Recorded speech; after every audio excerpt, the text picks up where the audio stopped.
राधे राधे। आप सबका मेरे YouTube चैनल में स्वागत है। आज मैं पूजा के कुछ सामान्य नियम बतलाऊंगी जो हर कोई कर सकता है, क्योंकि हर किसी को ईश्वर की कृपा पानी है। कुछ बेसिक सामग्री और सिंपल विधि से हम रोज़ पूजा कर सकते हैं। तो आइए जानते हैं कुछ सामान्य नियम। पहला तो आप स्थान और समय का ध्यान देना है। देखना है कि हम अगर ब्रह्म मुहूर्त में उठे तो वो सबसे उत्तम है। अगर आप ब्रह्म मुहूर्त में नहीं उठ पाते हैं तो कोशिश करें कि 9 बजे तक अपनी पूजा कर लें। उसके बाद स्नान करके शरीर शुद्ध करें।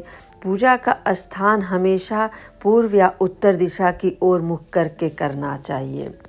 शरीर शुद्ध होगा तभी आप पूजा अच्छे से कर पाएंगे। उसके बाद जमीन पर आसन लगा लें।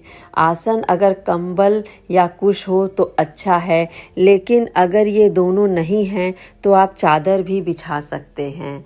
ज़मीन पर आप ना बैठें। हमेशा पूजा करने के लिए आप कुश या कंबल का आसन लगा लें, और अगर आसन लाल या पीला हो तो वो सर्वोत्तम है।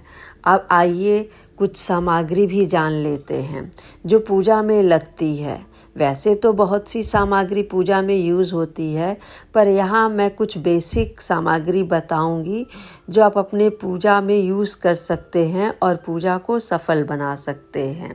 पहला सामग्री हमारी अक्षत है। अक्षत के लिए हमेशा ये ध्यान दें कि कभी टूटा हुआ ना हो, वो हमेशा साबुत चढ़ाने चाहिए।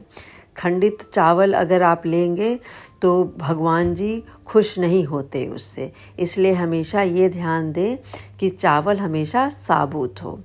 अब आइए दूसरी सामग्री जान लेते हैं। दूसरी सामग्री जल है। जल के लिए हमेशा लोटा का ही प्रयोग करें। अगर आपके पास तांबा का है तो वो भी ले सकते हैं, नहीं तो पीतल का वो भी ले सकते हैं। आप लोटा कोई भी ले सकते हैं, लेकिन ये ध्यान दीजिएगा कि उस जल में कभी भी उंगली ना डालें। और अब आप तीसरी सामग्री जानते हैं। चंदन ले लें।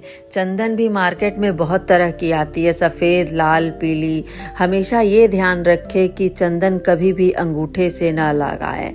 आप चंदन को आप हथेली में ले सकते हैं या कटोरी में लेके भगवान के तिलक लगा सकते हैं। चौथी सामग्री दीपक है। घी का दीपक या तेल का दीपक सब लोग जलाते हैं। अगर आप घी का दीपक जला रहे हैं तो उसे दाईं तरफ रखें, और अगर कोई तेल का दीपक जला रहे हैं तो आप उसे बाईं तरफ रखें। हमेशा ये ध्यान दीजिएगा कि दीपक से दीपक कभी मत जलाइएगा। हमेशा माचिस का प्रयोग कीजिएगा। और पांचवी सामग्री अगरबत्ती या धूप बत्ती है। बांस की डंडी वाली अगरबत्ती का कभी प्रयोग ना करें, उसकी जगह आप धूप बत्ती का प्रयोग कर सकते हैं।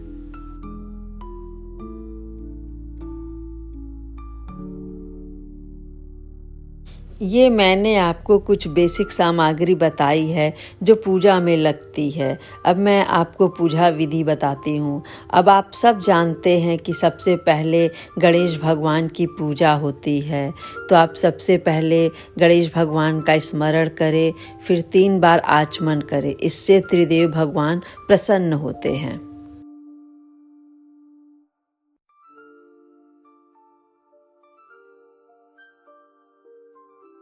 फिर उनको तिलक लगाकर पूजा करें। सभी देवी देवताओं को तिलक लगाएं, उसके बाद खुद को भी तिलक लगाएं। इसके बाद अब भगवान के चरणों में भोग लगाएं। आप भोग में कुछ भी लगा सकते हो, जैसे मिश्री, इलायची, ड्राई फ्रूट्स, मिठाई, जो भी आपके पास हो उससे आप भगवान का भोग लगा सकते हो। इसके बाद आप मंत्र उच्चारण करो।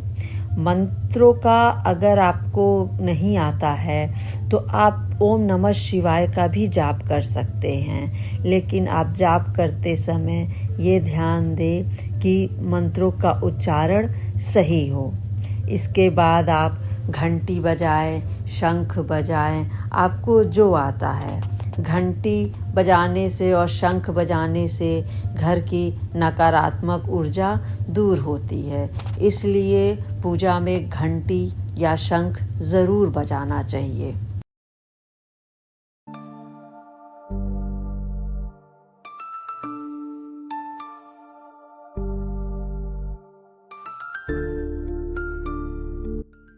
इसके बाद आप आरती करें। आरती हमेशा खड़े होकर करनी चाहिए, यह तारने वाली होती है।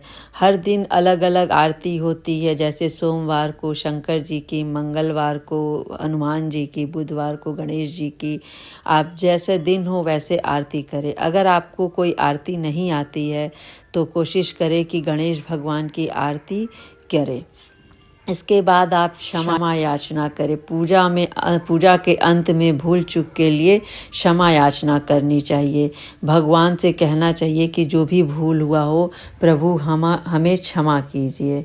मंत्र अगर आप ये जप कर सकते हैं जो मैंने लिखा है तो आप कर लीजिएगा। अगर नहीं कर सकते तो बस भगवान से ये प्रार्थना कीजिएगा कि भगवान जो मैंने पूजा अर्चना की है उसमें जो भी भूल चूक हुई हो मुझे उसके लिए क्षमा करना प्रभु।